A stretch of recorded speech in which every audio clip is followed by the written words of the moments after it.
La ilaha illallah Muhammadun Rasulullah alaihi salatullah wa alihi wal ahibbah.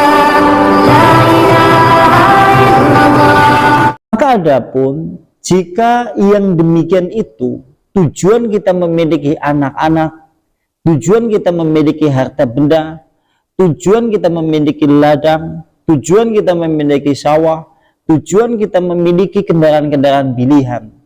Kalau itu tujuannya adalah al-a'faf, itu menjaga harga diri, atau menjaga diri supaya kemudian tidak menjadi rendah. Dengan wakasratul waladi, dengan banyaknya anak-anak, wahadal madlub, maka ini diperbolehkan. Artinya kalau Anda memiliki harta benda, kendaraan, istri, anak-anak, tujuannya untuk menjaga dari sisi kehidupan agama, itu boleh, tidak dicela.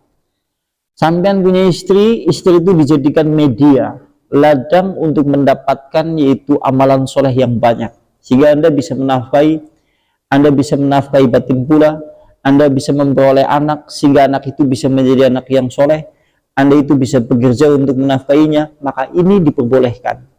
Itu kemudian dianjurkan karena untuk menjaga agama. Atau mungkin kalau Anda suatu saat pergi kemana-mana, sudah memiliki istri satu, sudah punya, tetapi masih dimanapun Anda berjalan, kemanapun masih pandangannya masih melihat ke sana kemari, seakan-akan masih belum cukup itu satu itu, maka itu termasuk bagian dari apabila Anda menikah lagi, maka Anda termasuk orang yang menjaga agama. Nek merasa isi seperti itu, kau nek isi kurang telu, nek isi kurang mending papat isi kurang dibuang. Papat isi kurang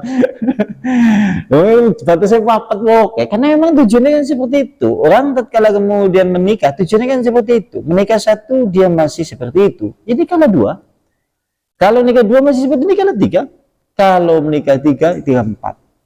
Dan itu sudah menjadi batas maksimal yang ditentukan dalam syariat Islam. Tujuannya karena kalau untuk menjaga agama itu diperbolehkan. Sayangnya, ini sayangnya, pelaku-pelaku atau laki-laki di kampung-kampung atau di wilayah-wilayah kita lah yang melaksanakan praktek poligami, itu sayangnya bukan dari kalangan orang-orang soleh, bukan dari kalangan orang-orang yang beragama. Sehingga yang terjadi fitnah yang muncul di tengah-tengah masyarakat kita, orang berpoligami seakan-akan tudingannya negatif. Zaman sekarang kan seolah-olah kayak gitu ya, karena memang pelaku-pelakunya itu kebanyakan justru bukan orang-orang soleh. Preman, bojone akeh sing telu papat. Kan banyak pula, banyak. Kalau satu-satu orang-orang nakal, itu banyak yang mereka memiliki istri banyak, sampai 3-2, dan prakteknya yang ada di tengah-tengah masyarakat kita akhirnya terjadi rumor masyarakat kita kalau suatu saat menikah lebih dari 2-1 seakan-akan seperti itu. Sayangnya apa? Pelaku orang-orang soleh itu jarang yang melaksanakannya. Coba kalau seandainya orang soleh yang melaksanakannya, dia adil, dia menjadi lebih dekat dengan Allah, dia mampu menjaga agamanya, dia mampu menciptakan anak yang soleh dan yang lain-lain, oh Masya Allah, ini akan menjadi percontohan atau uswah. Sayangnya uswah dan percontohannya itu dari kalangan bukan orang-orang soleh, yang sehingga yang terjadi rumor di masyarakat kita jadinya negatif. Akhirnya kan negatif ya, rumor di tempat kita. Apa mending Indonesia Bu, apa mending kalau Anda pergi ke daerah Jawa Barat, kalau pergi ke daerah Jawa Barat ya sudah, kalau di sana yang namanya terkait masalah menikah cerai, sudah terjadi sesuatu yang umum yang terjadi di sana. Bahkan kalau di sana itu sayangnya itu pelaku-pelakunya kurang banyak dari kalangan orang-orang soleh, sehingga nampak kemudian seakan-akan rumornya seakan-akan terkesan negatif sampai di masyarakat kita. Yang ngomong sampean bojo mening nang desane tudingannya kan negatif. Bukan bojo mening apa? Tudingannya negatif itu loh. Padahal ini syariat tuh, syariat. Artinya syariat yang telah ditentukan dengan sedemikian rupa gitu. Begitu. Kemudian berikutnya, wahada madlub marhub mangdub ilihi. Maka jika kemudian seperti ini dianjurkan, bahkan ditekankan, bahkan kemudian disunnahkan. Jika Anda memiliki harta benda yang banyak, harta benda itu untuk menjaga agama, sekaligus untuk menafkahi agama, maka ini dianjurkan. Kalau Anda kemudian memiliki kendaraan-kendaraan yang menjadi pilihan-pilihan, kalau di sini kalimatnya kuda-kuda pilihan, kalau di zaman kita hidup hari ini kendaraan-kendaraan pilihan, kalau itu dijadikan untuk yaitu menjaga agama, sekaligus untuk banyak kebaikan, maka dianjurkan. Yang mulanya kalau seandainya kita lihat di dalam ayat ini, maka orang-orang yang mengoleksi, ini mengoleksi, karena ada banyak kolektor moge, dia punya di rumahnya moge dengan jumlah yang banyak. Ini tidak dianjurkan, malah menjadi haram. Makanya kalau ada kalangan ustadz-ustadz, contohnya kayak ustadz-ustadz yang terkenal, kalau suatu saat kemudian dia mengoleksi mobil mewah, motor mewah, niscaya menjadi fitnah di kalangan para ahlu taklim, karena tidak sesuai dengan ayat ini. Karena yang dimaksud harta benda yang diperbolehkan diantaranya bukan untuk yang berlebihan, hanya sekedar kebutuhan yang dibutuhkan. Kalau memang itu dibutuhkan, kalau memang itu sisi manfaatnya besar, maka itu dianjurkan. Berarti dewek, dua pit, dua motor, dua mobil atau yang lain-lain bisa sifatnya haram, bisa sifatnya mubah, bisa menjadi sesuatu yang disunahkan. Kalau itu memang digunakan untuk banyak kebaikan, sunnah. Kalau itu digunakan untuk sesuatu yang haram, menjadi haram. Kalau itu kemudian tidak untuk haram, tidak untuk kebaikan, menjadi mubah, boleh-boleh saja. Tapi kalau itu untuk berlebihan, menjadi tercela di dalam pandangan Islam. Dan kita dikatakan orang yang menghamba kepada hawa nafsu. Maksudnya seperti itu. Kadang-kadang kita kan gitu. Dan berikutnya, kama waradat al-ahadisu bitarhib. Sebagaimana hadis-hadis Rasulullah Sallallahu Alaihi Wasallam menyebutkan, bagaimana sampai-sampai Rasulullah menyebutkan dalam konteks hadis sebagai anjuran untuk menikah banyak. Nah ini batasnya papat maksudnya. Sampai-sampai ada hadis Rasulullah, sampai-sampai ada hadis Rasulullah sebagai anjuran sunnah yang ditekankan adalah kaum laki-laki disuruh untuk menikahi perempuan yang banyak. Banyak di sini batasnya adalah 4 maksudnya. Sampai-sampai seperti itu. Yaitu kata Rasulullah, ini kata Rasulullah, hadisnya. Wa inna khaira hadhil ummat. Sesungguhnya sebaik-baik umat ini adalah yang paling banyak istrinya. Paling banyak istrinya, nah ini maksudnya apa? Papat batasannya. Anda sebaik-baik umat Islam, sing bojone siji kaya bojone loro, apik sing loro. Sing bojone telu, apik sing telu. Sing bojone papat, apik sing papat. Sing bojone 5 haram. Lebih dari 4 haram. Jadi dewek urung sebaik-baik umat kalau masih memiliki istri 1. Wah, esuk lomba-lomba bahasa sampean. Aduh. Iya gitu coba. Sampai-sampai Rasulullah menekankan seperti itu coba. Karena memang tujuannya gini. Apalagi kalau ada istilah dalam bahasa kita. Ini bahasa kita ya. Bahasa Indonesia itu kan banyak menyerap dalam konteks bahasa Arab. Kalau kalimatnya bana artinya membina. Bana iya bana kemudian menjadi binaan. Melbu mengkalimat direk bina. Angkonek diri pembinaanku jadinya bini. Ya, istilah melbu bahasa kita. Bini apa bini? Pojok. Nah, karena orang Indonesia menggunakan kalimat bini, artinya apa? Semakin kita memiliki istri lebih dari 2, 3 atau 4, ini artinya banyak yang kita bina untuk sama-sama menuju surga. Istilahnya sehingga kemudian bini dibini. Tujuannya apa? Menjadi pedoman, tuntunan supaya kemudian masuk dalam surga bersama-sama. Terlebih kalau dalam konteks hadis Nabi, kena hadis Nabi.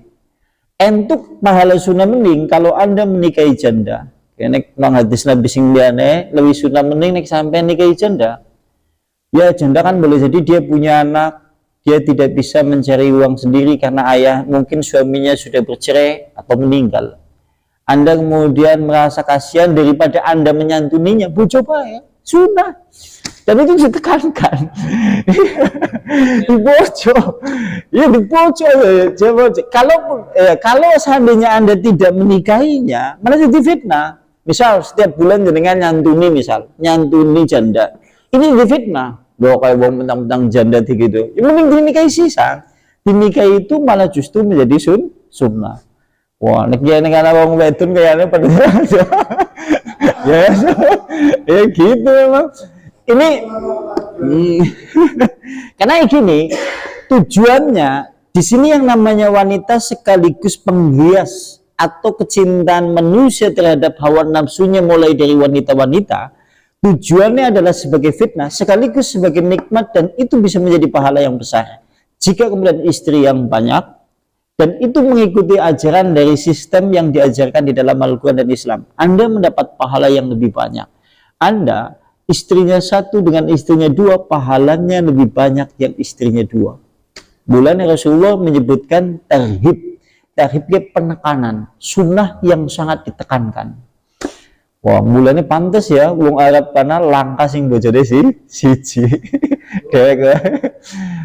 Dia nek adil, nek mampu. Nek orang mampu aja wani-wani. Pokoknya karena kalimatnya kan gini ya, kalimatnya nang Al-Quran. Dia nang rumus Al-Quran. Nikahilah wanita 2, 3, 4. Kalimatnya orang menggunakan kalimat satu dulu, tapi nikahilah perempuan-perempuan itu 2, 3, 4. Kalau seandainya kemudian kau tidak bisa adil dengan beristri 2, 3, 4, barulah satu. Satu diterakhirkan. Kalau kalimatnya kemudian satu diterakhirkan, artinya penekanan di dalam bahasa Al-Quran lebih baik yang jumlahnya 2, 3, 4 asal adil. Logikanya kan nek kayak nek nang sekolah, pilihlah jawaban B, C, D. Kalau tidak ada jawaban B, D, kemudian B, C, dan D tidak ada, maka barulah jawaban A. Buat apa kemudian kita mencari susu jawaban A, nek B, D, B, C, dan D ada? Sekalipun yang berawani ya. Nek orang wani berarti kalau belum mampu maka jangan coba-coba. Karena Islam itu menghargai kalau tidak mampu. Ya mampu kan dari dalam semua segi ya. Mampu ini kan maksudnya mampu finansial. Mampu finansial kan di kekuatan. Artinya kekuatan. Sampean bojone 3, bojone 4. Nek wis ora kuat ngomong apa? Ya ngomong. Nek bojone 3, 4 wis ora kuat ngomong apa lah. Iki kan wis ora kuat.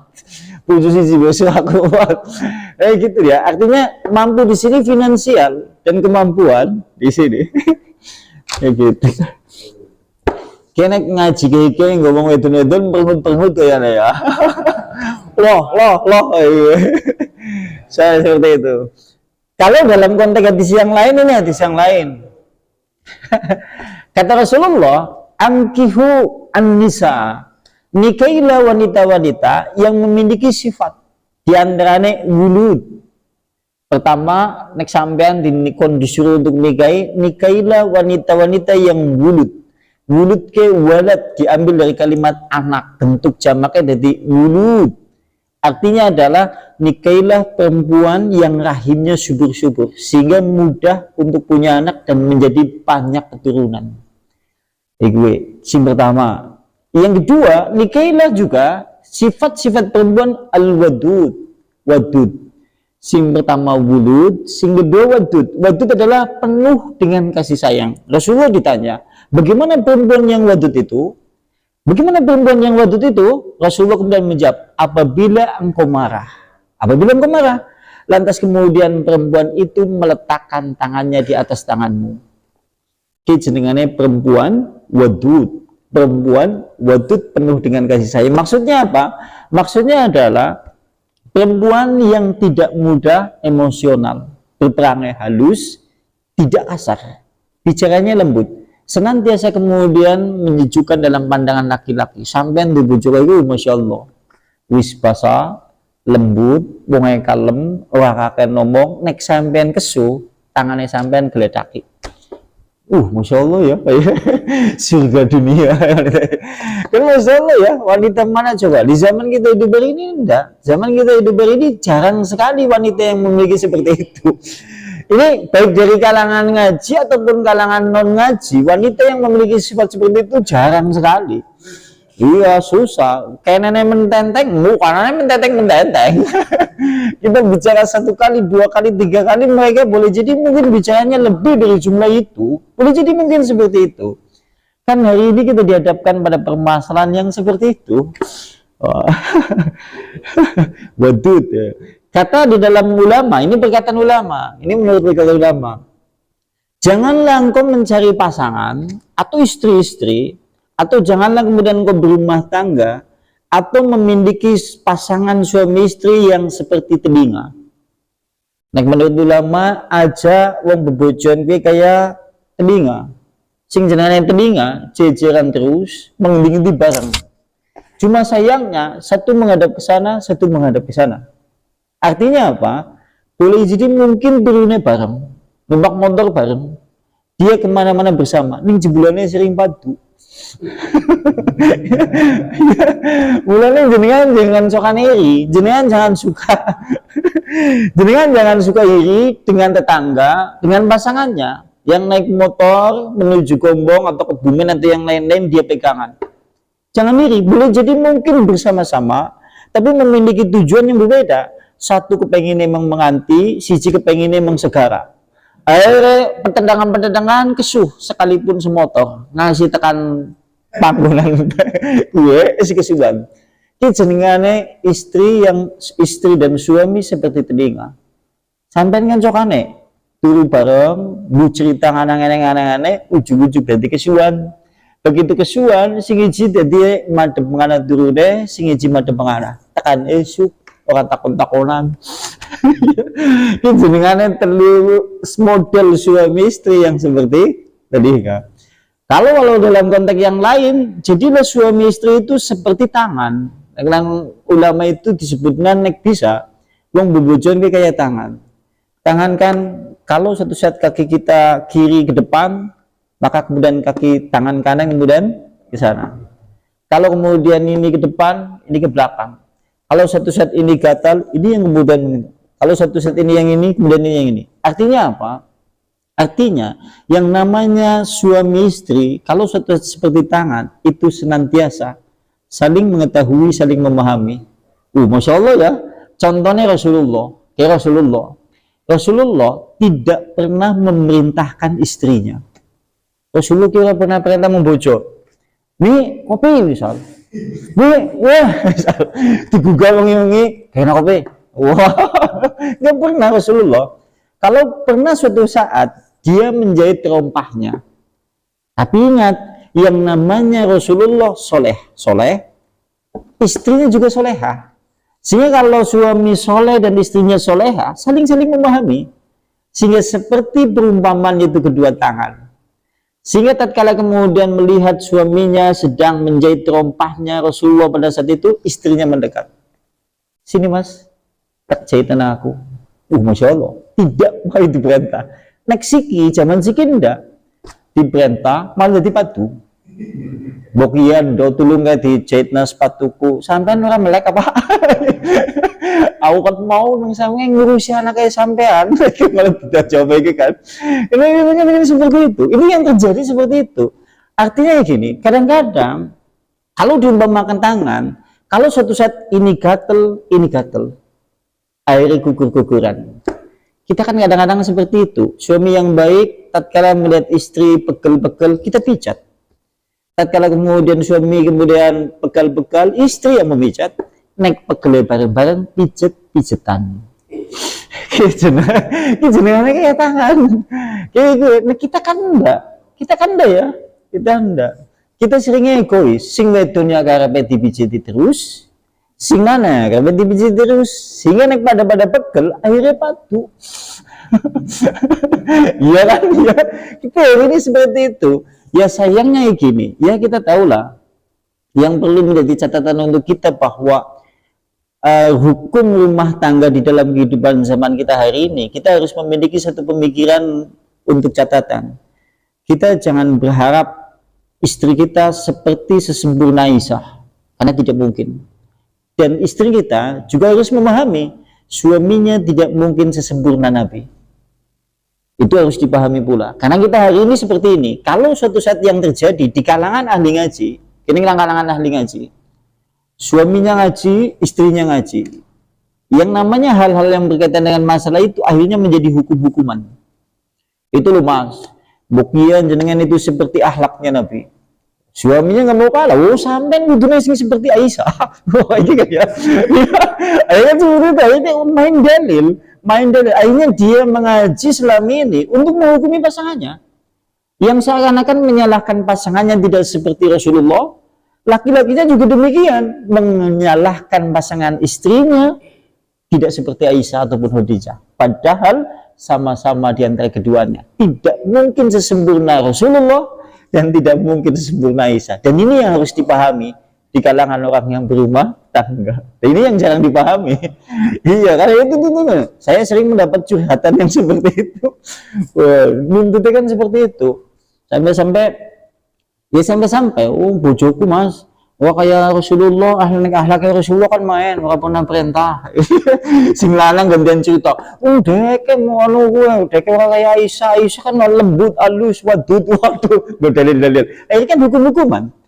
Satu dengan yang lain saling menyalahkan. Yang terjadi di kalangan ahli ngaji seperti itu, apalagi yang bukan kalangan ahli ngaji. Kalangan ahli ngaji aja seperti itu. Kemudian berikutnya kembali ke sini. Dan berikutnya, sampai-sampai pula Rasulullah Shallallahu Alaihi Wasallam menyebutkan dalam perumpamaan yang indah. Rasulullah sampai menyebutkan perumpamaan yang indah, yaitu ad-dunya mata. Dunia ini perhiasan. Perhiasan kan indah. Tapi kata Rasulullah, wa khairul mataniha, dan sebaik-baik perhiasan di dalam kehidupan dunia adalah al-mar'atu sholihah, adalah perempuan yang soleha.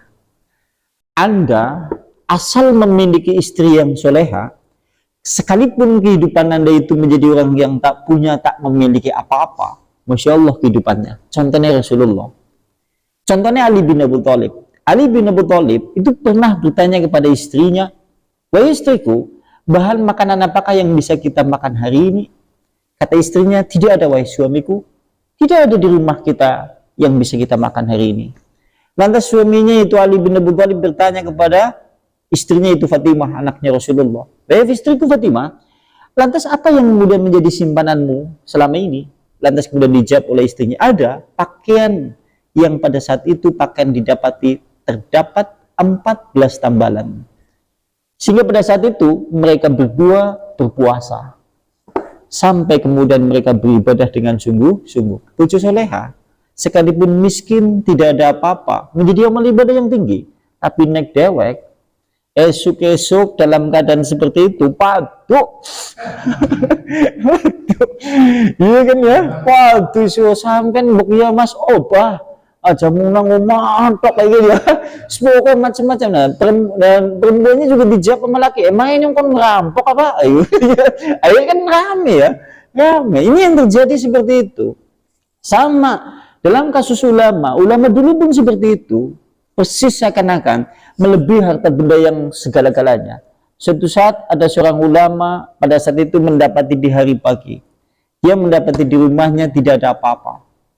Dan pada saat itu istrinya juga mendapati suaminya sedang tertimpa sakit. Bojone lagi meriang. Dan pada saat itu sehingga tidak bisa bekerja. Tidak bisa bekerja. Lantas kemudian istrinya berkata kepada suaminya, wahai suamiku, kalaupun seandainya kemudian engkau tidak bekerja, karena rasa sakit yang kemudian engkau derita, bagiku makan, minum, ataupun yang lain-lain tidak terpikirkan olehku. Asal engkau sembuh dan asal kemudian kita bisa bersama-sama dan asal kita sama-sama beriman kepada Allah. Tujuh yang apa coba nih kayak gue. Naik dewek ya malah langsung semari ya mas, bukan aja meriang. Dia kan ya, sekalipun orang ngomong ambil dewek, ngomong ambil tanggane, mbak, kayaknya ya, mbak, bojone meriang lah, oh ya kayak mbuh kejan, bojoku jan meriang bae panggonane itu malah ya. Karena gitu kan, hari ini kita didapati permasalahan yang seperti itu. Oleh karena itulah Rasulullah menyebutkan sebaik-baik perhiasan dunia itu adalah wanita soleha. Kalaupun Anda memiliki harta benda yang banyak, mobil mewah pula, harta benda di mana-mana, simpanan juga di mana-mana, istri Anda bukan orang yang soleha, maka boleh jadi mungkin nanti hartanya habis, tidak tersisa. Dan boleh jadi mungkin Anda akan mengalami duka lara, atau mungkin kemudian kesedihan sepanjang masa. Karena kita bersanding dengan bukan wanita soleha. Sekalipun harta benda banyak. Ya, nek dhewek milih sing di wanita soleha apa harta benda dunia? Ya nek bisa ya harta benda dunia sekaligus ya wanita soleha kayak gitu ya. Masya Allah ya. Kalau Anda yang hari ini memiliki wanita soleha, Masya Allah. Sekalipun zaman sekarang kita hidup jarang. Angel goletane. Sama seperti kaum perempuan mencari laki-laki soleh juga angel. Dan berikutnya kata Rasulullah Shallallahu Alaihi Wasallam, ciri-ciri wanita soleha, yang menjadi perhiasan sebaik-baik perhiasan dunia, idan nadara ilaiha sarathu, tatkala engkau memandangnya maka Anda menjadi senang. Sampai neng belum bojo, ciri-ciri bojone jenengan soleha, capek setelah lelah bekerja, begitu melihat istri hilang kemudian rasa capek itu. Tatkala Anda kemudian merasa lelah, begitu pulang ke rumah melihat istri yang soleha, lelahnya itu sirna pula. Anda kemudian telah bersusah payah seharian mencari nafkah, keringat telah dikeluarkan pula. Begitu pulang, tidak ada lagi rasa capek, dan kemudian melihat wajah istri sudah berganti suasana yang berbeda. Badan seakan-akan sudah tidak mengeluhkan rasa sakit semuanya. Sampai neng balik kira-kira dalam bojone sampean tambah sebelah. Dia kan ini ya. Hari ini masalahnya gini ya. Kadang-kadang kaum laki-laki, lah kepriwe kowe Mas, aku yang ngerti hadis kowe. Kepriwe ini enggak seneng Mas. Wis balik kesel nang omah, wis tekan omah gari dikongkon. Kowe kon gendong anak. Dia disuruh untuk seperti ini. Iya nek nang omah, nek dheweke lunga iya kaya ngene dandan ayu banget. Giliran nang omah kok kaos bodol wis bedah maneh. Lah kan seneng ngene nyawang. Ini kita dihadapkan kan seperti itu. Perempuannya ya, kan ya. Wah, oleh karena itulah istri-istri di zaman dulu, kalau seandainya kemudian dia menunggu suaminya hendak pulang, maka dia istri-istri di zaman dulu itu sudah bersolek. Kenek ngenteni bojone gara bali, dheweke wis dandan, ngenteni nang omah, wis wangi, pakaiannya juga pilih yang terbaik, ya sudah pasang wajah yang manis, siap tersenyum, siap kemudian menghibur kalau ada kesusahan. Jenengan kayak apa coba apa yang seneng ya? Jenengan kesel, punya banyak masalah di tempat pekerjaan, begitu pulang. Kenapa Mas ketone sedih temen? Kok tegalekna kopi ya Mas? Masya Allah, galekna kopi, dicekal tangannya. Wis Mas ora usah dipikiri. Sing jenengane masalah itu nanti kan sirna. Udahlah lupakan saja. Jenengan beri dahar nopo. Masya Allah ya. Masya Allah ya. Masya Allah kalau seperti itu. Beda nih kalau tidak soleha. Direk punya masalah, tambah runyam. Sehingga hari ini yang namanya istri, yang seharusnya tempat berkeluh kesah atau suami tempat berkeluh kesah, kita tidak pernah menceritakan masalah kita. Kenapa? Karena tatkala kemudian kita menceritakan satu permasalahan di dalam kehidupan kita kepada istri-istri kita, permasalahan itu tambah runyam. Kayak Bali cerita, walah wong kerja masalah boy. Ini mungkin seperti itu yang terjadi di hari ini seperti itu. Kayaknya ya, ini seperti itu. Masya Allah, menyenangkan gitu. Ya, mau bilang begitu nih dengan Bali, bisa saya kayak menyenangkan ya. Dan berikutnya, lantas kata Rasulullah, wa in amarroha, dan tatkala kemudian engkau memerintahkannya, mereka senantiasa taat, mengikuti, tunduk, manut. Kenek dheweke kemudian diperintah, dok seperti ini, langsung dikerjakan, taat dan tunduk. Masya Allah ya. Wah, iya, Masya Allah. Gak beda kan ya. Lantas wa in ghaban manha, dan tatkala kemudian engkau tidak ada di rumahnya atau sedang pergi, sedang bekerja, maka hafidtuhu fin nafsiha, maka kemudian istri yang soleha itu menjaganya atau memelihara kehormatan dirinya atau memelihara dirinya dan jiwanya. Keneng jenengan lagi uranana istri yang soleha menjaga diri, ora sembarangan gone metu-metu, ora sembarangan kemudian dia pergi kemana-mana, tidak sembarangan dia plesir kemana-mana, tidak kemudian ke sana kemari tatkala suaminya tidak ada. Di zaman siki yang terjadi kebalikannya, di bojone dinteni lunga selek anu garep lunga. Yang laki-lakinya itu ditunggu supaya pergi tidak di rumahnya. Karena apa? Dia hendak pergi bersama kawan-kawannya, sahabat-sahabatnya, teman-teman sosialitanya mungkin, atau yang lain-lain. Sehingga ditunggu sampai-sampai dia merasa sedih naik bojone nang omah. Sehingga nek di WA nang kancane atau mungkin di WA Ali, kamu di rumah apa enggak? Masih di rumah kah? Aduh, aku merasa sopat bojoku ngandungan nang omah bae. Ini kan artinya apa? Artinya menunjukkan satu pengertian. Malah justru yang tatkala suami berada di rumahnya, malah dia susah. Karena apa? Dia ingin bebas untuk pergi tanpa pengawasan suami. Padahal istri yang soleh tidak seperti itu. Sekalipun nanti suaminya tidak ada di rumahnya, dia tetap menjaga dirinya. Nah ini bojone nang omah orang jaga. Apa mending bojone orang nang omah. Ini yang terjadi di permasalahan kehidupan di zaman kita hidup hari ini. Oleh karena itulah Rasulullah Sallallahu Alaihi Wasallam menyebutkan demikian. Di antaranya itu, mungkin ada yang mau ditanyakan, tafadhol. Berarti masih di ayat ini. Ada yang mau ditanyakan, mungkin tafadhol, silakan. Baca Yusuf atau